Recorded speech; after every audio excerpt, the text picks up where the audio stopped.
الحمد لله نحمده ونستعينه ونستغفره ونؤمن به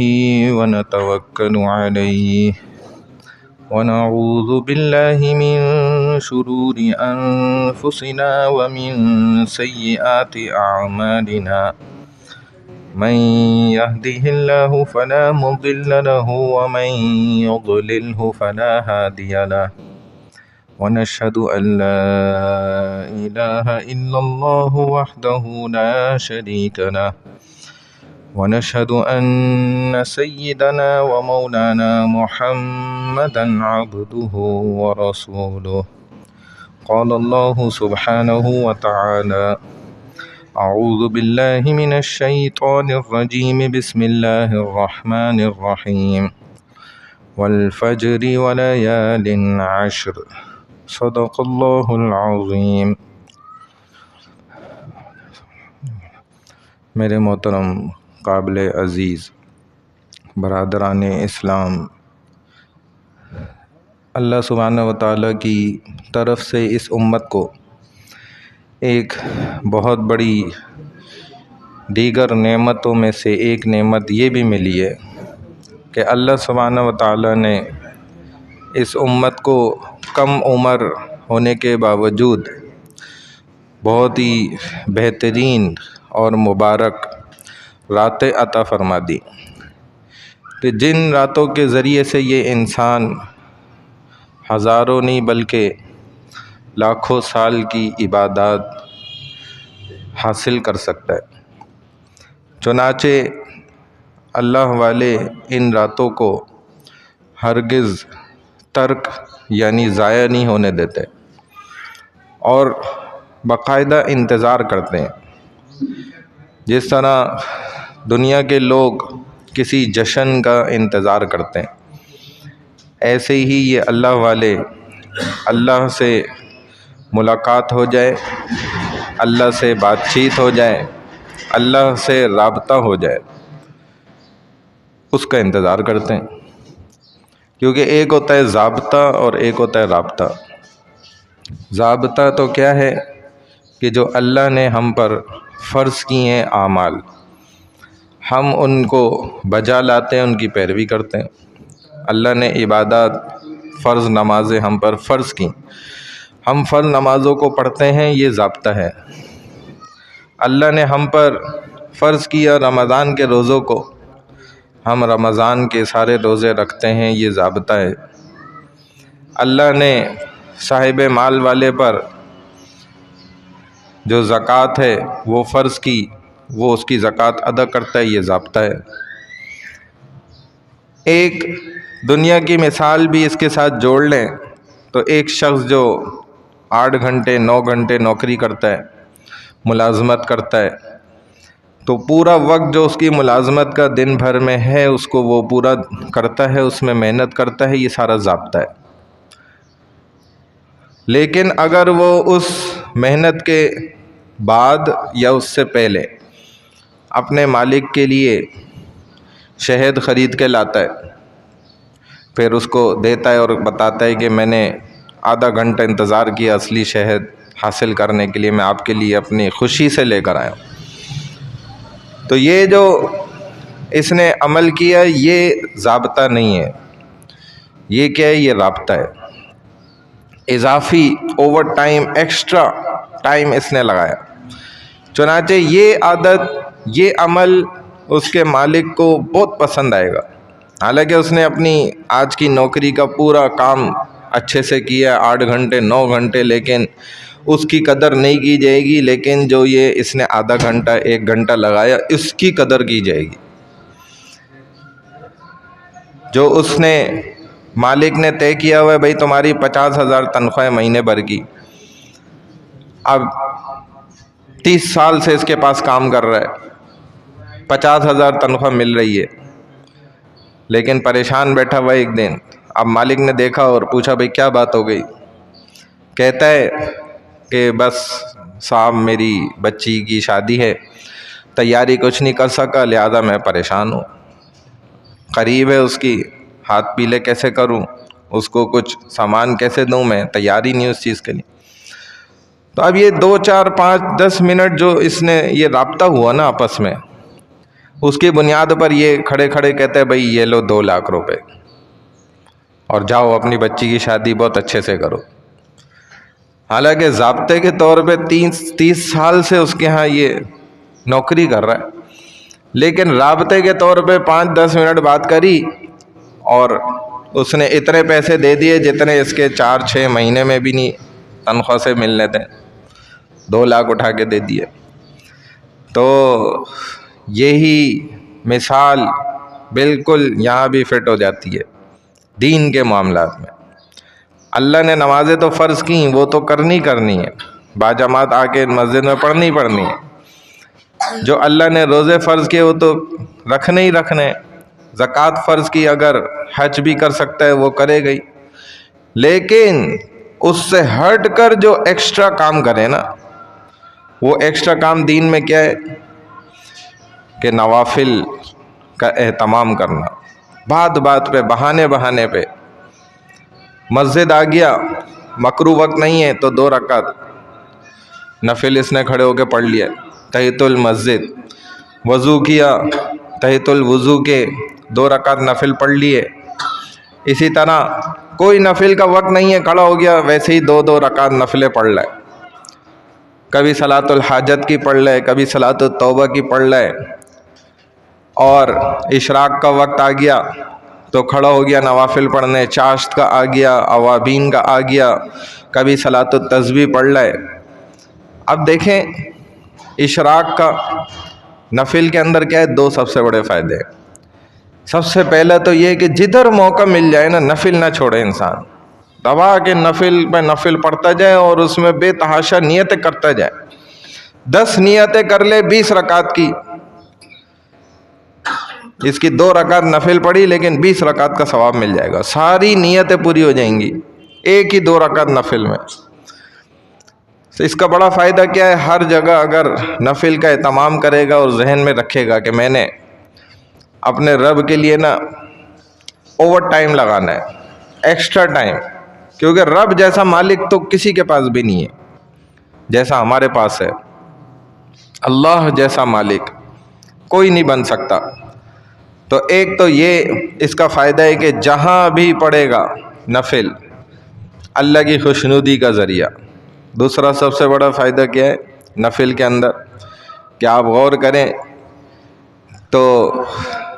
ضابطے سے بڑھ کر اللہ اس پر عطا فرماتے ہیں۔ بھائی 2 رکعت نفل پڑھے تم نے، اشراق کے 1 عمرے کا ثواب میں لیا، مقبول عمرہ۔ ابھی ایک شخص عمرے پر جائے اگر، تو آپ جانتے ہیں اچھی طرح کتنے لاکھوں روپے خرچ ہوتے ہیں۔ اتنے سے اس سے کم میں تو پہلے حج ہو جاتا تھا، آج سے 18 20 سال پہلے، جس سے زیادہ میں اب عمرہ ہو رہا ہے۔ کم سے کم مطلب 2 لاکھ تو یا اس سے اوپر ہی لگتا ہے، اور محنت الگ ہے۔ پورا ٹائم ٹیبل بنا کے یہاں سے جائے گا، دن بھی مختص ہیں جی، 15 دن 18 دن 20 دن جتنے بھی ہیں۔ پھر وہاں جا کے بیمار ہو گیا خدا نخواستہ، نہیں عمرے زیادہ کر سکا، دن میں 1 بڑی مشکل سے کرتا رہا۔ ابھی ہمارا ایک دوست گیا، وہ تقریباً 20 دن کے اس کے ٹور تھا، اس میں میرا خیال ہے 2 یا 3 دفعہ بس عمرہ کر سکا۔ وہ کہہ رہے تھکاوٹ اس قدر ہو گئی، وہاں تھکن ہو گئی۔ تو بہرحال اللہ نے اتنی بھی توفیق دی، چلو اچھی بات ہے۔ اور یہ بھی نہیں پتا کہ یہ قبول ہوئے کہ نہیں ہوئے، لیکن 2 رکعت جو نفل صرف پڑھ لائے تو ضابطے سے ہٹ کر رابطہ کر کے اللہ سے، اب اس پر اللہ مقبول عمرے کا اجر ثواب دے رہے ہیں، دیکھیں کتنا بڑا اجر ہے۔ پھر 2 رکعت اور پڑھ لیے تو یہ اوور ٹائم لگا رہا ہے، ایکسٹرا ٹائم، ضابطے سے ہٹ کے اللہ سے رابطہ کر رہا ہے۔ پھر 2 رکعت نفل پڑھے، مقبول حج کا ثواب مل گیا۔ ابھی حج پر کوئی جائے تو پتہ نہیں 10-12 لاکھ لگ جاتے ہیں، اچھا خاصا پیسہ لگ جاتا ہے، وہ جمع کرتے کرتے کتنے سالوں لگ جاتے ہیں۔ پھر وہاں گیا، خدا نخواستہ غلطیاں کر دی، دم الگ مسئلے الگ، اور خدا نخواستہ مر گیا تو حج ہی رہ گیا، حج کر بھی لیا لیکن غلط طرح سے کیا، قبول ہی نہیں ہوا، صحیح طرح سے حج کیا لیکن اس میں شرعی مسائل کو جانتا نہیں تھا، حج کا ایک اہم فرض اس سے ترک ہو گیا تو بھی حج قبول ہی نہیں ہوا۔ کوئی عمل ایسا کر دیا، نہیں کہنے کا مقصد بے تحاشا اس کے اندر چیزیں موجود ہیں، لیکن ادھر کیا ہے 2 رکعت نفل پڑھے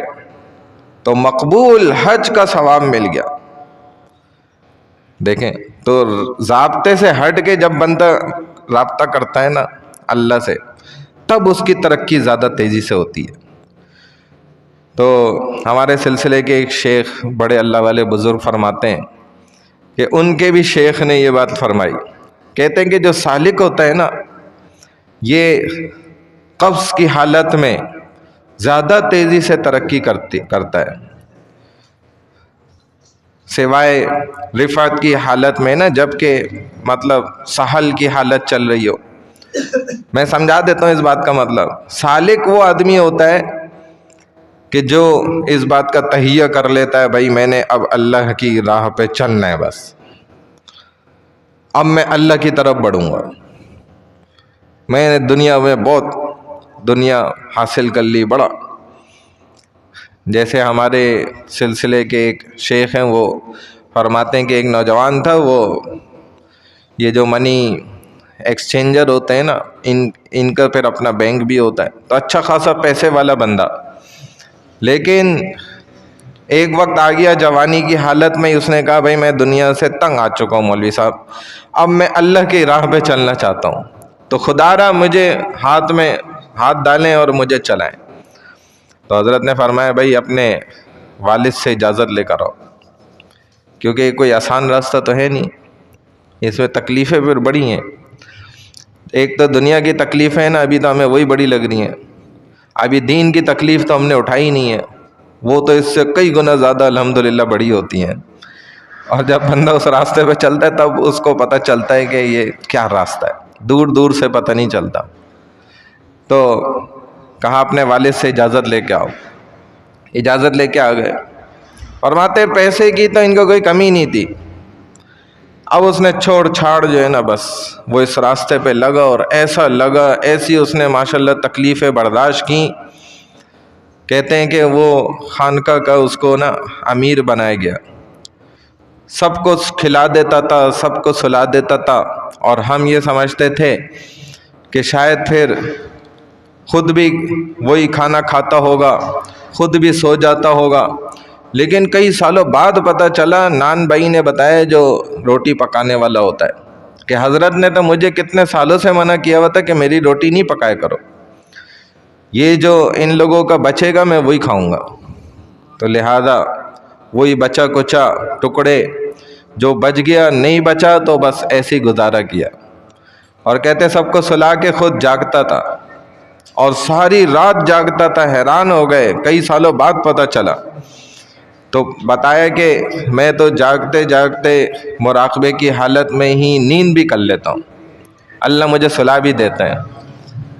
اور فریش بھی کر دیتے ہیں۔ پھر ایک کار ایکسیڈنٹ میں ان حضرت کا انتقال ہوا، غالباً جمیل نام تھا ان کا، تو وہ جو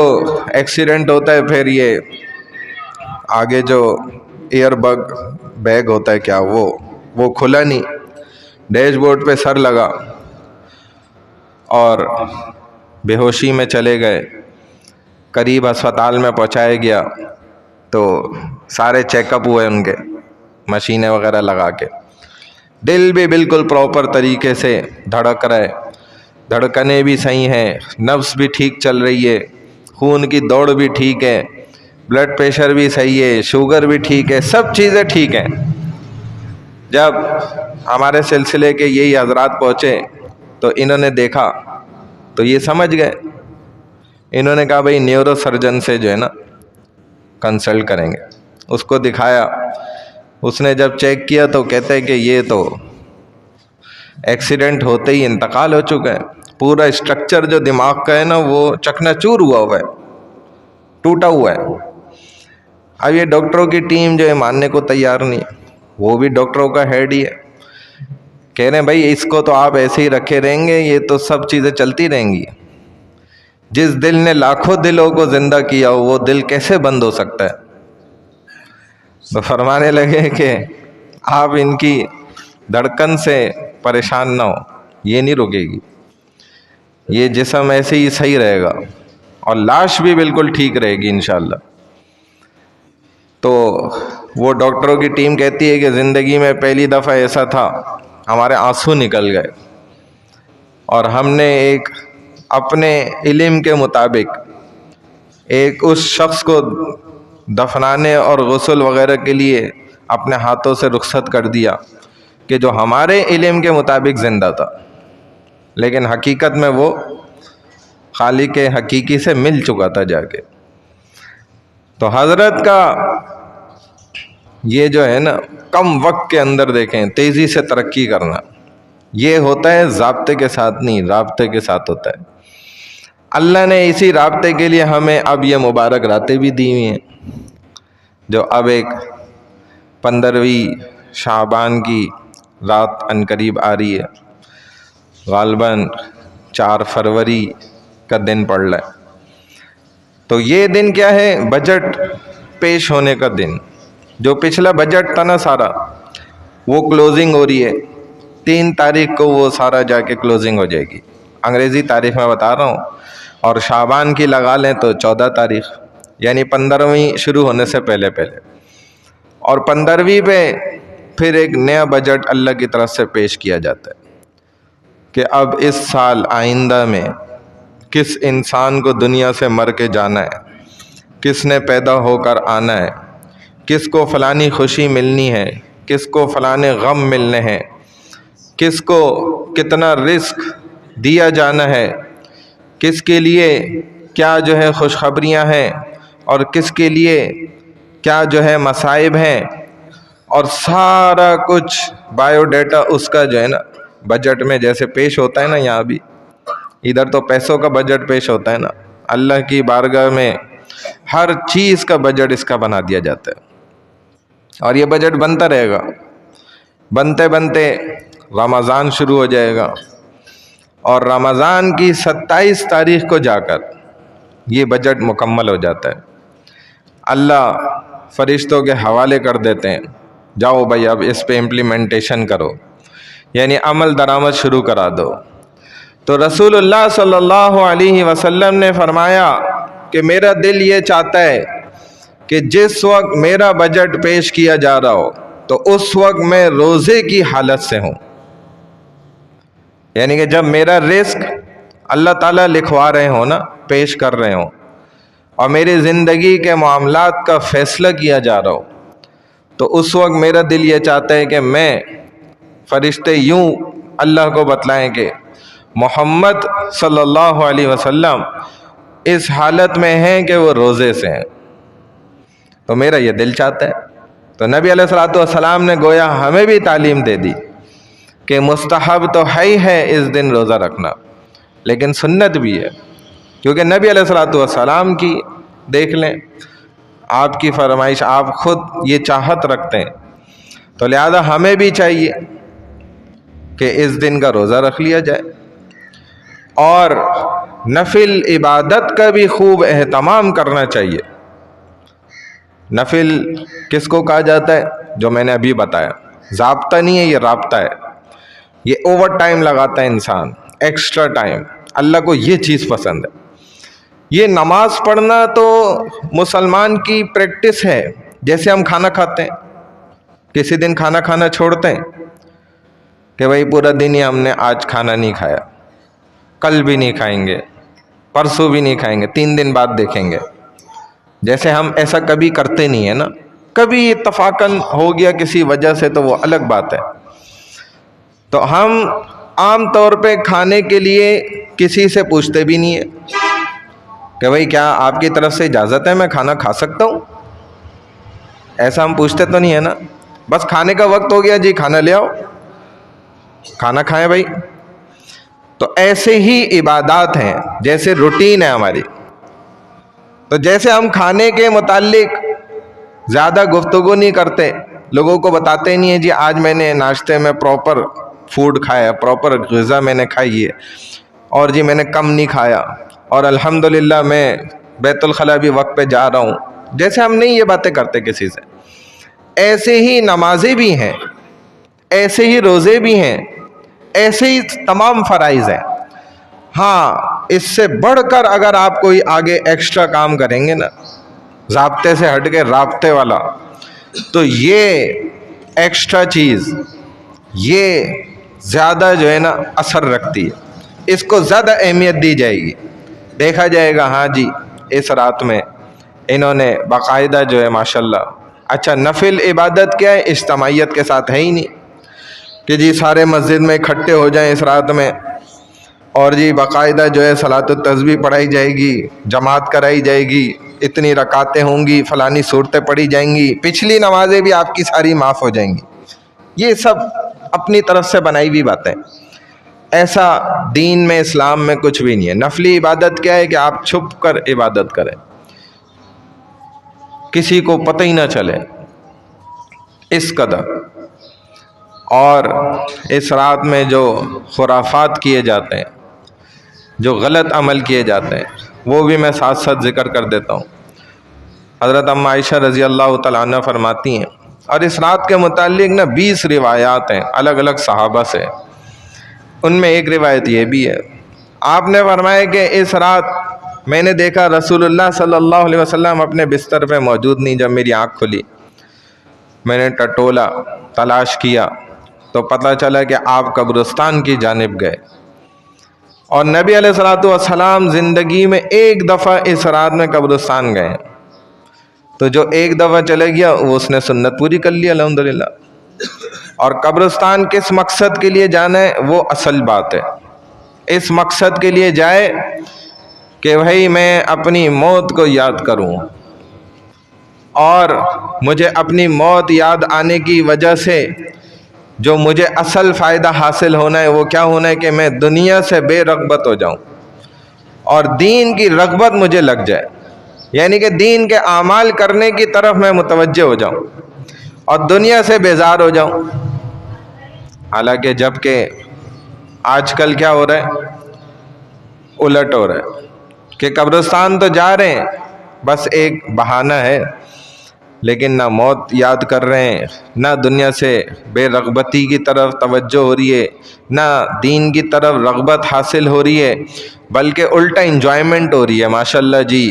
نامحرم بچیاں بھی جا رہی ہیں، پوری ہائی ایکس اور وینیں اور ہائی روف اور گاڑیاں بھر بھر کے، گھر کی خواتین بھی جا رہی ہیں، اور ایک موج میلہ لگا ہوا ہے وہاں ماشاءاللہ جی، گول گپے بھی کھائے جا رہے ہیں، چاٹ بھی مل رہی ہے، اور خوب جو ہے نا بس ایک انٹرٹینمنٹ کا نا وہاں پہ دھاوا بولا ہوا ہے، بازار گرم کیا ہوا ہے، پیر رکھنے کی جگہ نہیں ہے، فحاشات فحاشی یعنی کہ نعوذ باللہ جو ہے نا قبرستان کے ارد گرد بھی ہو رہی ہے، اندر بھی چل رہی ہے۔ تو ایسے حالات میں تو جانا، ہم یہ اپنے نقطۂ نظر سے سمجھتے ہیں بات کہ یہ تو انسان پھر ثواب اجر اور مقصد حاصل کر کے نہیں بلکہ گناہ ہی کما کے آئے گا، کیونکہ اصل مقصد ہی فوت ہو گیا نا۔ اب کیا کرنا چاہیے کہ ایک آدھ دن آگے پیچھے جو ہے نا چکر لگا لے، اپنی موت کو یاد کرے، تنہائی میں جائے۔ آپ علیہ الصلوۃ والسلام تنہائی میں گئے تھے، گھر والوں کو لے کے نہیں گئے، گھر والوں کو تو پتہ ہی نہیں چلا، اور موت کو یاد کر کے آئے۔ تو ایک رات بھی جو ہے نا بلکہ ایک لمحہ بھی اپنے رب کو راضی کرنے کے لیے بہت کافی ہے، لیکن جب کہ وہ ہو جائے ضابطے سے ہٹ کے رابطے کے ساتھ۔ حضرت ذوالکفل یہ ایک بہت ہی پھر آخر ان کا جو اتمام اختتام ہوا زندگی کا تو نیک شخص گزرے۔ مفسرین نے لکھا ہے کہ بعض تو فرماتے ہیں کہ یہ نبی تھے، بعض نے لکھا ہے کہ نہیں ولی تھے اللہ کے، کیونکہ ان کی جو پوری تفصیل آتی ہے روایات سے پتہ چلتا ہے۔ معارف القرآن والوں نے بھی لکھا ہے، مفتی شفیع عثمانی صاحب نے، تو واقعہ یہ لکھا ہے، آخری بات واقعے کی سنا رہا ہوں پھر، تو لکھا کہ یہ بہت گناہگار انسان تھے، ہر رات جو ہے گناہ کا عمل کرنے کے عادی، تو ایک رات جو ہے وہ بازار میں گئے اور ایک نوجوان لڑکی کو پیسوں پر خریدنے، تو طے پایا ایک بڑی خوبصورت نوجوان لڑکی، 300 اشرفیوں پر اس سے معاہدہ ہو گیا۔ اب وہ گھر آ گئی اس کے ساتھ، اب یہ گناہ کے لیے تیار ہو کر جیسے ہی بیٹھا تو وہ کانپنے لگ گئی، رونے لگ گئی، اس کے آنسو، جسم تھر تھرا رہا ہے۔ اس نے اس کو کہا کہ بھائی میں تو کوئی زور زبردستی نہیں کرتا، میں تو تمہیں تیار کر کے لایا، قیمت طے کر کے۔ تو کہنے لگی کہ میں نے زندگی میں کبھی گناہ نہیں کیا، اب آج میں مجبور ہو گئی اور اپنے باپ کے ہاتھوں مجبور ہو گئی، کیونکہ اس کا علاج مجھے کروانا ضروری تھا، اس وجہ سے میں مجبوری کی حالت میں اس گناہ کے لیے تیار ہو گئی۔ کہتے ہیں اس جملے کا اثر اس ذوالکفل کے اوپر ایسا پڑا کہ یہ اس کا بھی جسم کپ کپایا اور یہ دور ہٹ گیا، اور اس نے اس کو راستہ کھول دیا، بھائی تو جا، اور اشرفیاں پکڑائیں 300 جس پر معاہدہ طے ہوا تھا، اور اس کو گھر سے نکالا۔ اور اس زمانے میں لوگ اگر کوئی نیک کام کرتے تھے ان کے دروازے پہ لکھ دیا جاتا تھا، رات کو اگر نیک کام کیے نا تو صبح لوگ پڑھتے تھے دروازوں پہ، سب کے دروازوں پہ لکھا ہوتا تھا، اور برا کام کیا ہوتا تھا تو وہ بھی لکھ دیا جاتا تھا۔ اب صبح لوگ انتظار کر رہے ہیں، دیکھ رہے ہیں کہ ذوالکفل کا دروازہ ہی نہیں کھل رہا۔ اب کافی دیر گزر گئی تو اس کے دروازے پہ پہنچے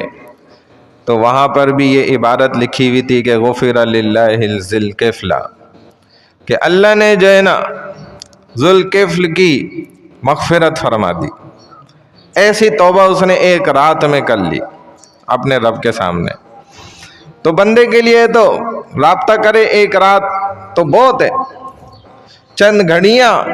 یعنی کہ جو ساری زندگی سے گناہوں کے اندر ڈوبا ہوا تھا شخص، وہ دیکھیں ایک رات میں اپنے رب کو تھوڑے سے لمحوں میں اس نے کیسے منا لیا۔ لیکن یہ منانے کے بعد پھر ہم اپنی زندگی کو تبدیل بھی کر کے رکھیں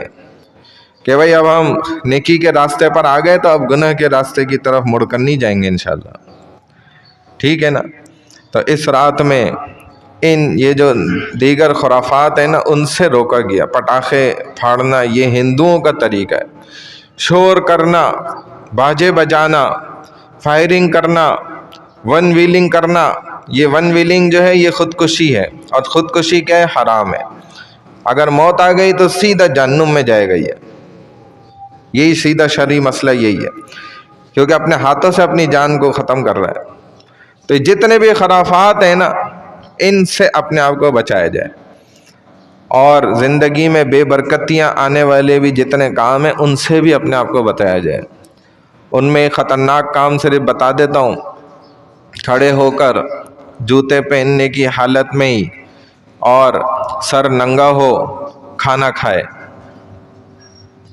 کھڑے ہونے کی حالت میں کھڑا ہوا ہے، چپلیں جوتے پہنے ہوئے اور سر کیا ہے؟ ننگا ہے، ڈھکا ہوا نہیں ہے۔ اس حالت میں جو کھانا کھائے گا تو اس کے گھر سے انشاءاللہ بے برکتی کبھی بھی نہیں جائے گی، زندگی پریشان بے برکت رہے گی۔ اور ایسا تو شادیوں کے اندر آپ دیکھ لیں، 90% لوگ باوجود اس کے سامنے کرسی ہوتی ہے، ٹیبل ہوتی ہے،